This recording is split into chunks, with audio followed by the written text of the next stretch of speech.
High বন্ধুরা, আজকে আবার একটা নিরামিষ রেসিপি নিয়ে তোমাদের সাথে চলে এসেছি।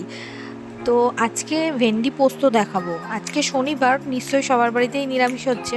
অনেকেই খায়নি শনিবারে নিরামিষ, আমাদের বাড়িতেও হচ্ছে।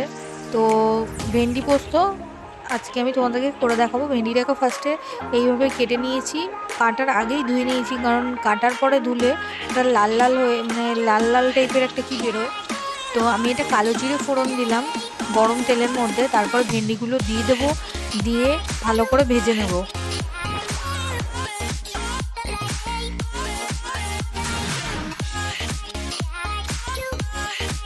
ভেন্ডিটা আমার ভাজা হয়ে গেছে। এদিকে আমি পোস্ত বেটে নিয়েছি, এর মধ্যে দু তিনটে কাঁচা লঙ্কাও দিয়ে দিয়েছিলাম আমি।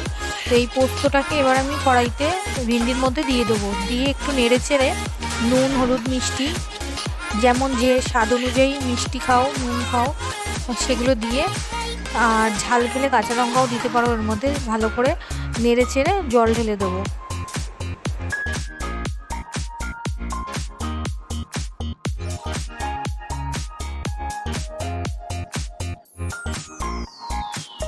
পোস্ত দেওয়ার পর বেশিক্ষণ নাড়াচাড়ার দরকার পড়ে না, সামান্য একটু জল দেবো। বেশি দিলে আবার ভেন্ডিগুলো গলে একদম ভেদভেদে হয়ে যাবে।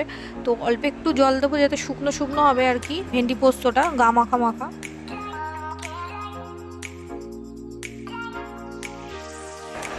এই দেখো আমার হয়ে গেছে, এবার আমি নামিয়ে নেব।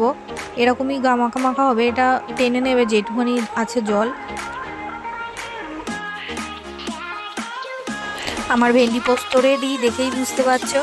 তো আজকে রেসিপিটা এখানেই শেষ হলো, কমপ্লিট হয়ে গেছে রান্না আমার। ভিডিওটা যদি ভালো লাগে লাইক করবে, কমেন্ট করবে, আর একটু ফলো করে দেবে। একদমই নতুন আমি ভিডিও করছি, তো সাপোর্ট করলে আরও অনেক ভিডিও এরকম রান্নার ভিডিও পোস্ট করব। তো আজকের মতো এই পর্যন্তই, টাটা।